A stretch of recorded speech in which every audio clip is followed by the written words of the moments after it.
Peace and greetings to the East family. This is Illuminati Light, and I'm your host, Majesty Montanez. So in this episode here, which is part of a lecture series that we're doing on the supreme wisdom lessons of the Nation of Islam, we're going to deal with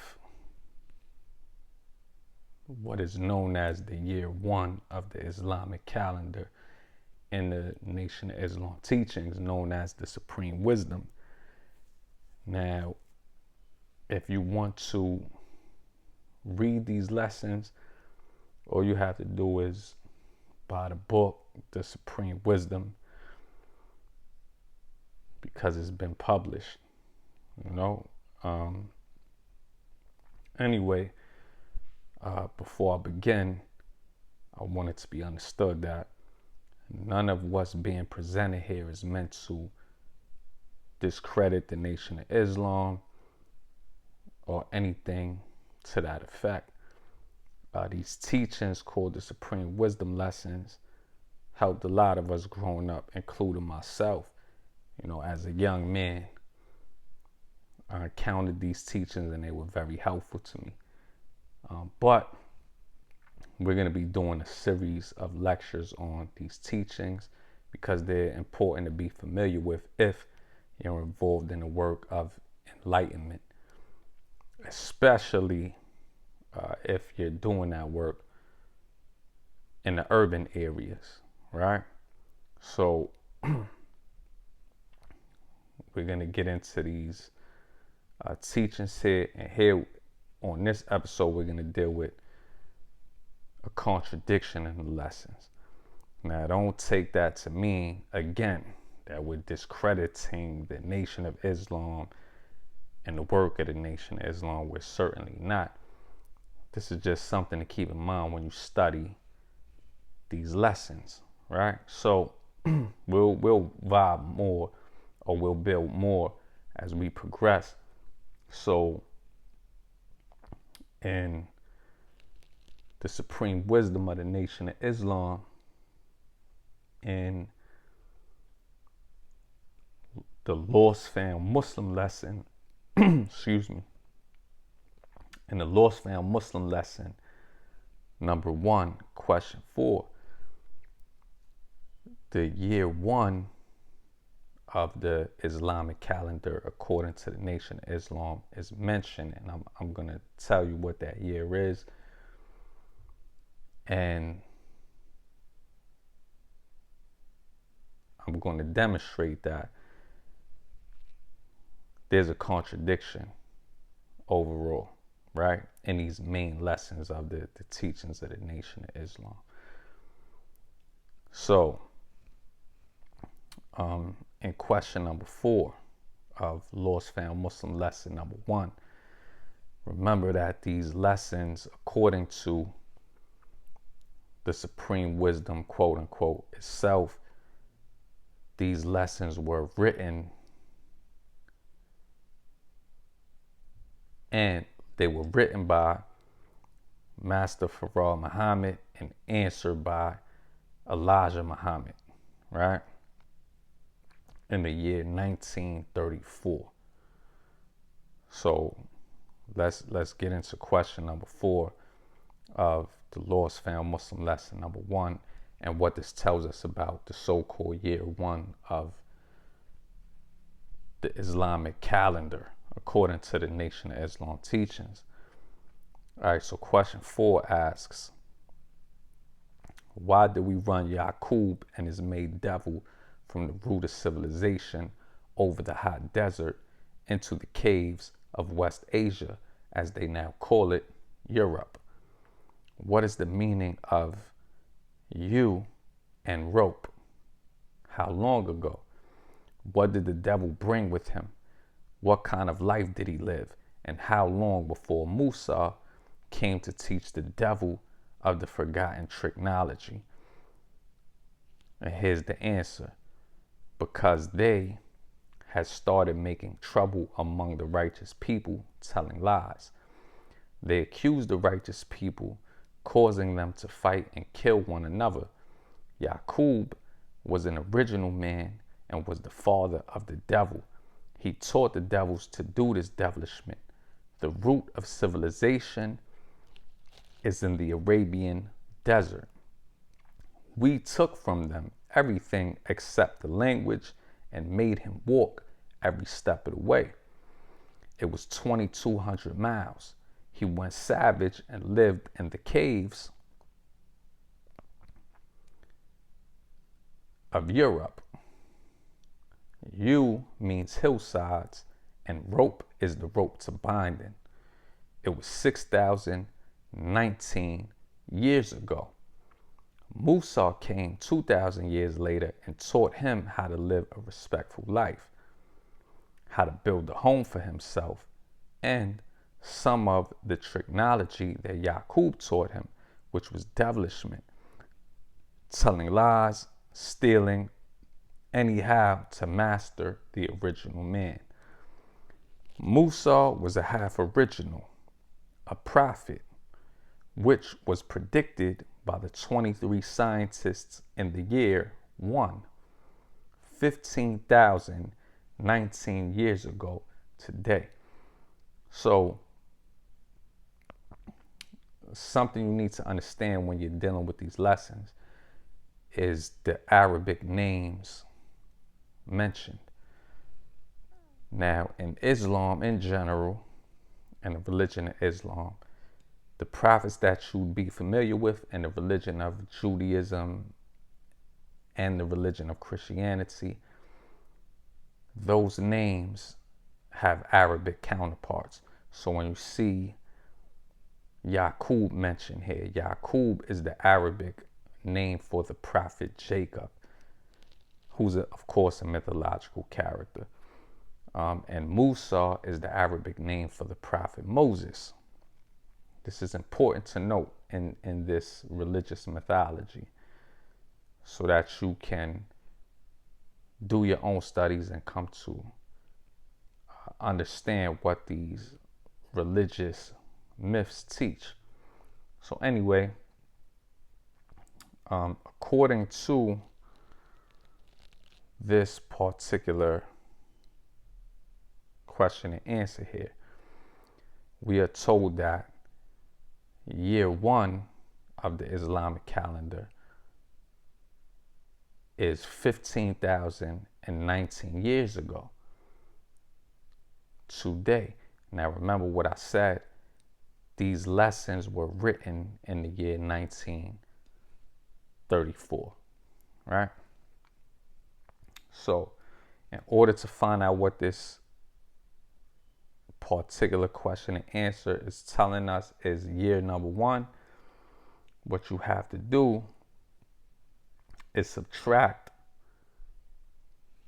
15,019 years from the year 1934.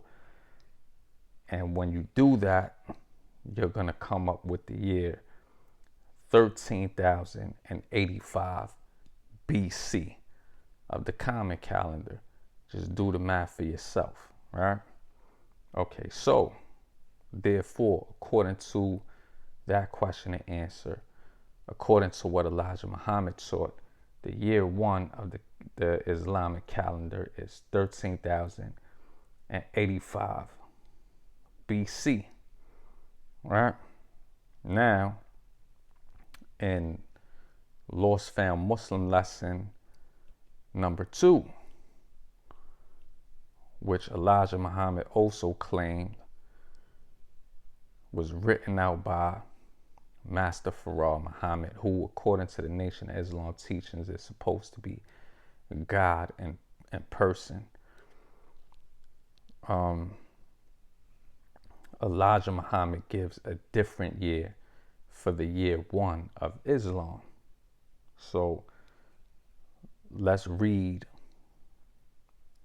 question number 1 of the Lost Found Muslim lesson number 2. All right. The question is asked, who made the Holy Quran or Bible? How long ago? Will you tell us why does Islam renew her history every 25,000 years? And the answer is the Holy Quran or Bible is made by the original people, who is Allah, the Supreme Being, or Black Man of Asia. The Quran will expire in the year 25,980 years from the date of this writing. The Nation of Islam is all wise and does everything right and exact. The planet Earth, which is the home of Islam, and is approximately 25,000 miles in circumference. So, the wise man of the East, the black man, makes history or Quran to equal his home circumference, a year to every mile. And thus, every time his history lasts 25,000 years, he renews it for another 25,000 years. So, let's examine that and what this particular question of the Supreme Wisdom Lessons tells us is year number 1 of Islam, right? All right. So, this lesson tells us that the history of Islam or the Quran will expire in the year 25,000, and at the year 25,000 is 980 years from the date of this particular writing. So again, remember that this writing is stated as being written in the year 1934.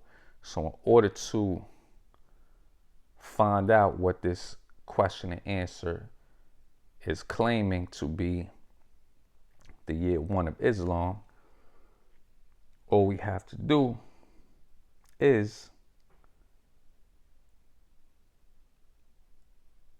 add 980 years, right, to the year 1934 first. It's not all we have to do, but it's part of the mathematical equation, because this question and answer says that in 980 years from the date of this writing, the 25,000 year period of history of the Quran will come to an end. So you add 980 years to the year 1934. And that's going to give you the year 2914. So this lesson tells us that the 25,000 year cycle of the history of Islam, which is renewed every 25,000 years, ends in the year 2914. So by coming up with that sum, the year 2914, to find out what year 1 is of this 25,000 year cycle, all we have to do is subtract 2,914 years from 25,000 years.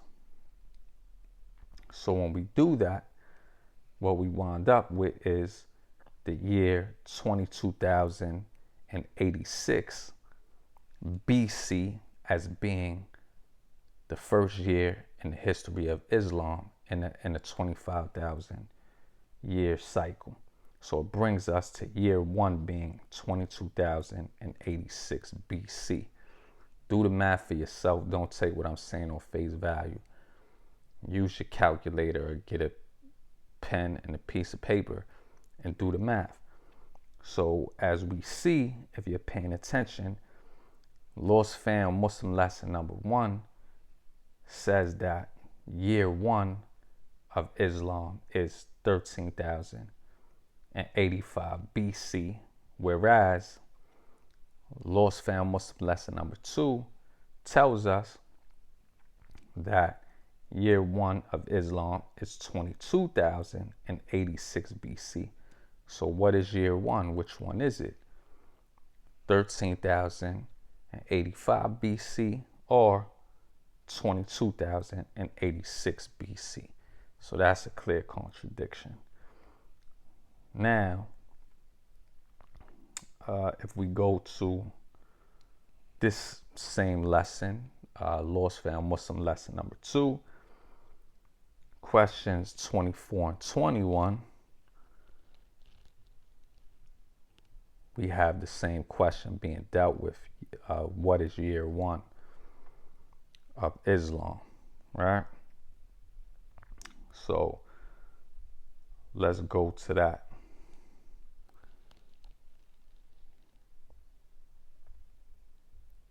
All right, and question number 24 of Lost Found Muslim lesson number 2, pardon me. The question is, what was his idea of making devil? Meaning, what was Yaqub's idea of making devil? The answer is, it was predicted of him that he would make devil 8,400 years before he was born. So he was born with the determined idea to make a people to rule for 6,000 years, right? So here we have a mention of the year 8,400 of Islam. And this might confuse you just hearing me say it, but read the lessons, right? So let's go to question 21. Question 21 asks, who was the founder of unlike attract and like repel? Answer, an original man who was a scientist by the name of Yaqub, born 20 miles from the holy city Mecca in the year 8,400, right? So, all right, so we have that. Now,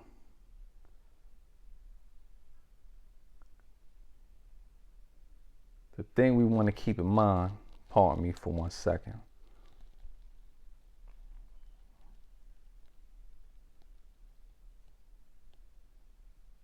Okay, cool. So the thing we want to keep in mind is that we're given a certain year, which is 8,400. It references Yaqub, right? So what we want to find out is what these lessons say the year 1 is, the year 1 of the Islamic calendar.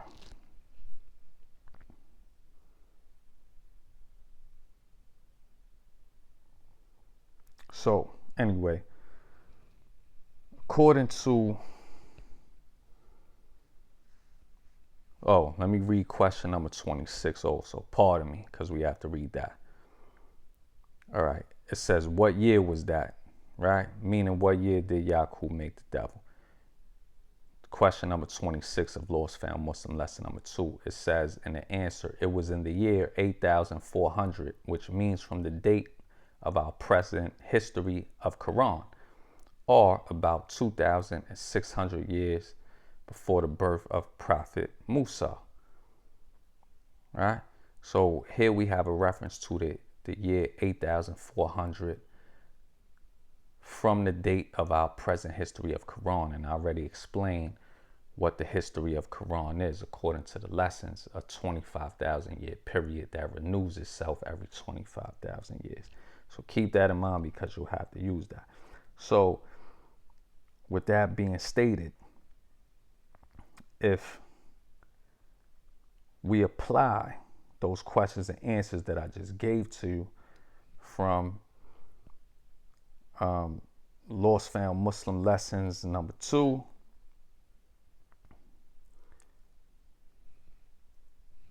and also Lost Found Muslim lesson number 1. Question number 2 is gonna translate the year 1 of Islam as being 13,000 BC, right? And we'll get more into this when we get into the what the supreme wisdom lessons say, or the birth, the time in which Yaqub was born, right? So you'll get a better understanding. Just listen to that lecture and then revisit this lecture, right? All right, cool. Now, if we apply the stated year 8,400 in regards to what is year 1 of Islam, if we apply that to Lost Found Muslim lesson number 2, questions 35 and 36, we're going to come up with year 1 being 13,086 BC. Right? And don't worry, I'm going to get into the math of everything. And as far as that symbolic year, 8,400, right? Dealing with Yaqub. We're going to do the math for you there in detail. So anyway, according to the supreme wisdom lessons and Muslim lesson, Lost Found Muslim lesson number 1 and Lost Found Muslim lesson number 2, we're given 4 different years for the year 1 stated in the lessons, year 1 of Islam. So again, in lesson number 1, or Lost Found Muslim lesson number 1, question 4, we're informed that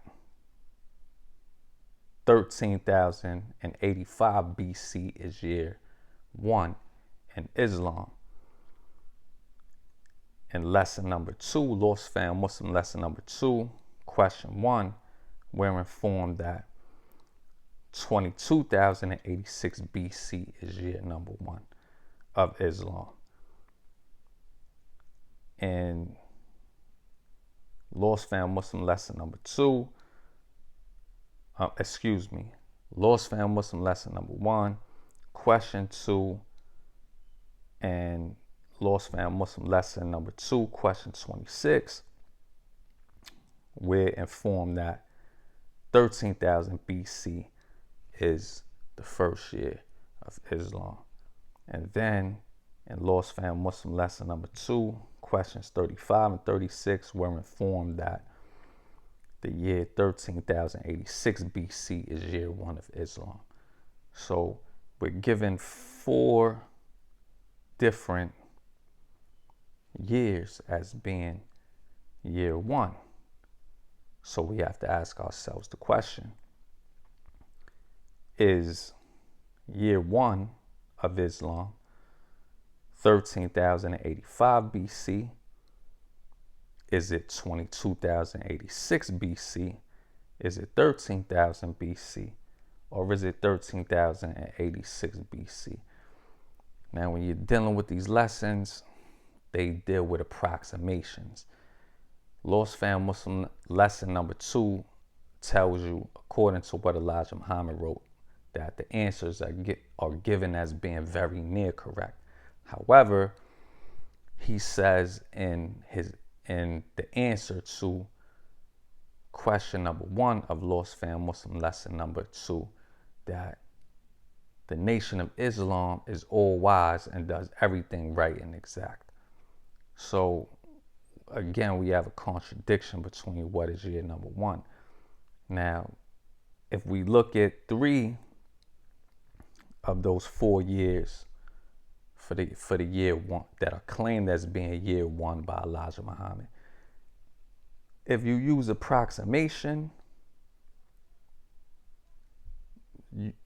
three of those dates given pretty much line up. It'll give you the year 13,000 BC as being year number one. However, in his answer to question number one of Lost Found Muslim lesson number 2, he gives 22,086 BC as being year one. So there's a contradiction there, and there's something to think about. That's all, because what is year number one, right? Now, there's certain insight that you might want to look in. There's certain things you might want to ask yourself in regards to the answers given by Elijah Muhammad. One, you want to ask yourself what is significant about 13,000 BC. Now, in actual world history, 13,000 BC, according to science, is the year in which what they call a glacial period ended. And a glacial period is pretty much a time in which there's an ice age in the world. So in world history, the year 13,000 BC is supposed to be a time in which a prior ice age ended and humans had to start up civilization again, basically, or had to move forward in their civilization. So that's significant. And then you want to ask yourself, why do the lessons say that 22,000 approximately, pardon me,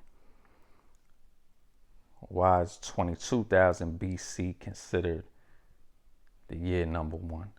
And we're going to get a little bit deeper into all of this, but those are contradictions there, and it's something for you to ask yourself and do the study of, right? And again, you'll have to study these lessons to really gain insight into what I'm saying and into what the lessons state. Now, again, we're not down talking the Nation of Islam at all in these lectures. We want you to study these lessons and gain insight from them, because on your search towards enlightenment, you're going to come across individuals who study these lessons. A lot of individuals started off their path towards enlightenment by coming into these particular lessons, the supreme wisdom lessons of the Nation of Islam. But I can tell you that there are contradictions in there. Now, what I'm going to do here is, as far as at this point in time in the lecture, I'm going to give you some of the questions and answers that are pretty insightful to me in terms of enlightenment. When you're dealing with religious people, you know, like the Nation of Islam, they take everything that is stated in these lessons or face value. They don't do due diligence or scrutinize what, you know, these lessons teach, pretty much. They don't do that. So let me share with you a few of the questions and answers that inspired me when I was younger, and that stuck with me, and they were useful, they were helpful to me, right? And this is going to come from Lost Found Muslim lesson number 2, right? So let me read a few of these questions and answers that I think are useful. All right, cool. And I'm going to summarize some of them because of time limitations. All right. And Lost Found Muslim lesson number 2, question 8. The question is asked, what makes rain, hail, snow, and earthquakes? And in the answer, Elijah Muhammad states that, in short, I'm going to summarize it for you because of time limitation. What Elijah Muhammad does is basically give you like a scientific answer to his understanding as to what causes rain, hail, snow, and earthquakes. He gives you a scientific answer. Then question 9 asks, why does the devil teach the 85% that a mystery God brings all this? And the answer is to conceal the true God, which is the Son of Man, and make slaves out of the 85% by keeping them worshiping something he knows they cannot see, invisible. And he lives and makes himself rich from their labor. The 85% knows that it rains, hails, and snows. Also hears it thunder above his head. But they do not try to learn who is it that causes all this to happen by letting the 5% teach them. He believes in the 10% on face value. So long story short, what that question and answer tells you is that all natural phenomena is explainable through science, and that the majority of people on this planet are fools. They believe in a mystery God that they're taught about through religion. You know, that a mystery God causes rain, snow, earthquakes, right? So that's important to keep in mind. All right, number 10. Question number 10 asks, who is that mystery God? And the answer is, there is not a mystery God. The Son of Man, and let me mention here, the Son of Man means man. Take the religion out of the equation. The Son of Man means man. That's what it means when you're reading the Bible or any other type of religious scripture. All right, there is not a mystery God. The Son of Man has searched for that mystery God for trillions of years and was unable to find the mystery God. So they have agreed that the only God is the Son of Man. So they lose no time searching for that does not exist.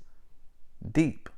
I'm giving you parts of the lessons that inspire me in my path towards self-enlightenment, right? So here we're told that there is no mystery God, that man has searched for this mystery God of the Bible, the Quran, and other religions for trillions of years. Now, of course, scientifically, that's not going to be 100% the case, and that the human species has not existed for trillions of years. But anyway, you get the point.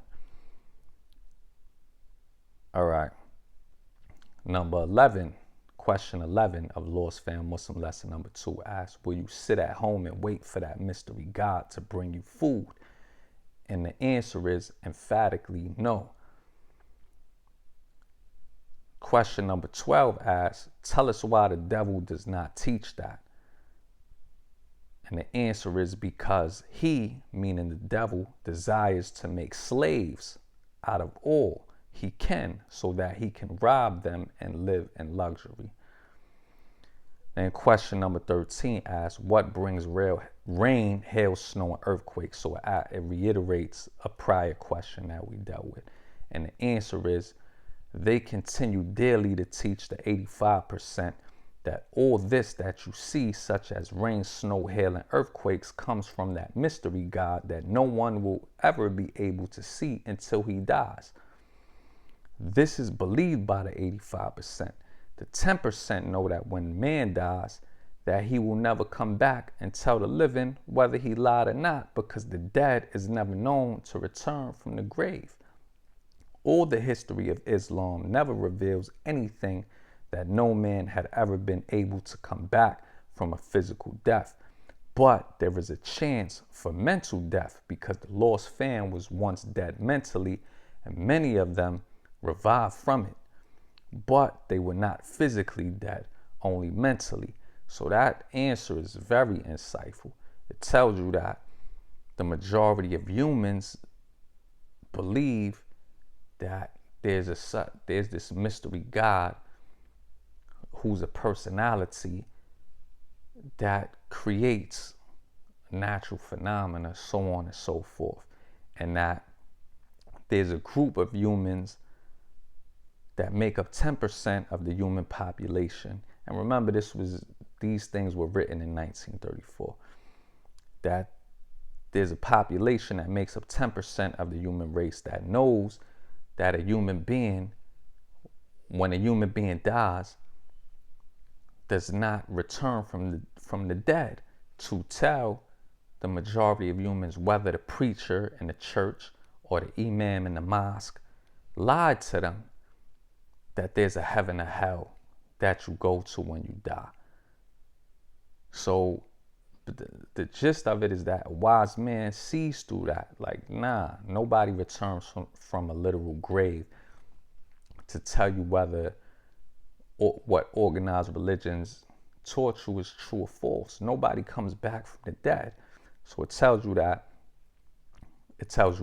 in that answer that there's no evidence in history that dead people will come back from the grave and tell you whether heaven or hell, so on and so forth, is literally true. But that there is a chance for a mental resurrection. So basically it's trying to lead you into the thought pattern that when the Bible and the Quran or religious scriptures tell you that there's a resurrection, that this resurrection is really dealing with a spiritual or mental resurrection.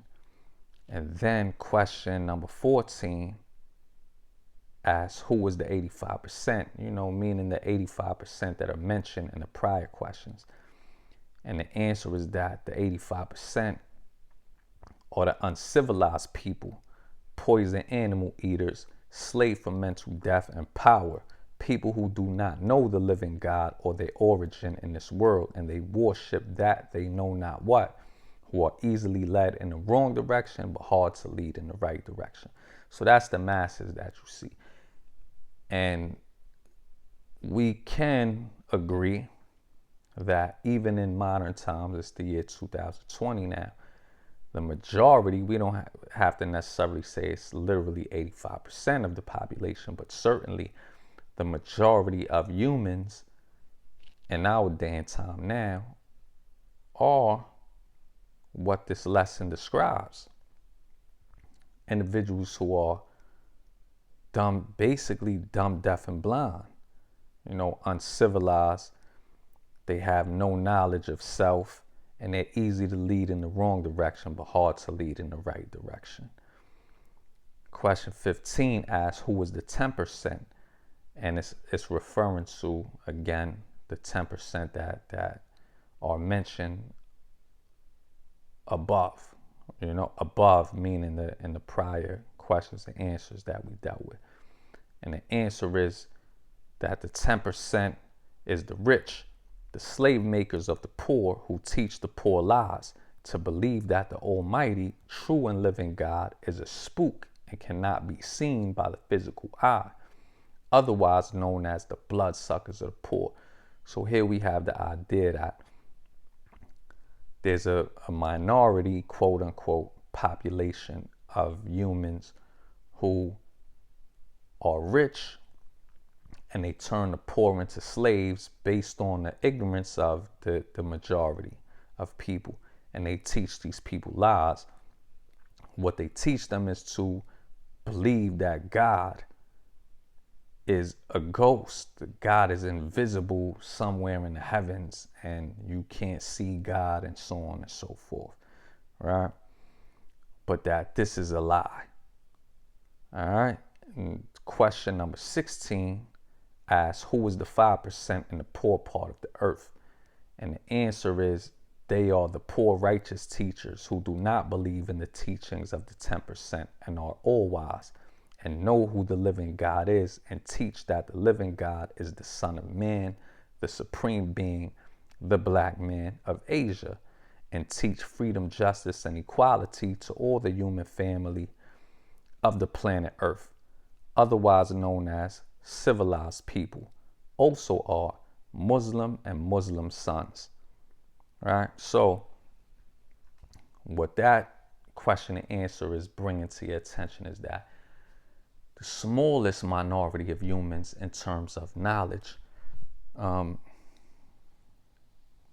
they don't follow the teachings of the 10%, basically the exploiters of the masses, and that the 5% teach that man, again, the Son of Man, man is God, the supreme being in this universe.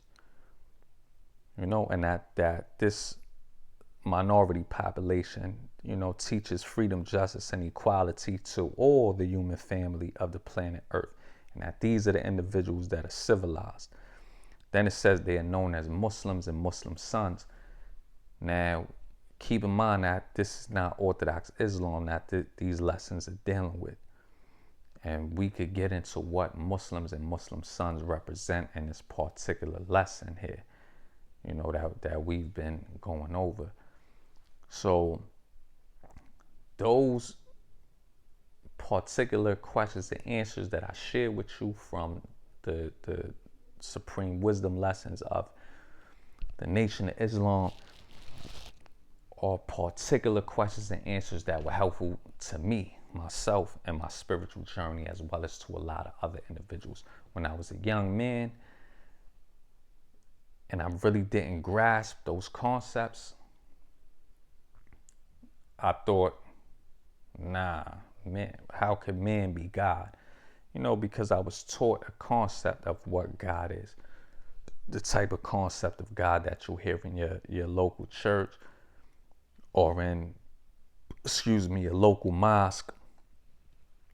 But once I started to question organized religion, a lot of it, that's why I said scrutinize it. It's not meant to be taken on face value. There are contradictions in these lessons, but the idea is to wake up to reality. So those particular questions and answers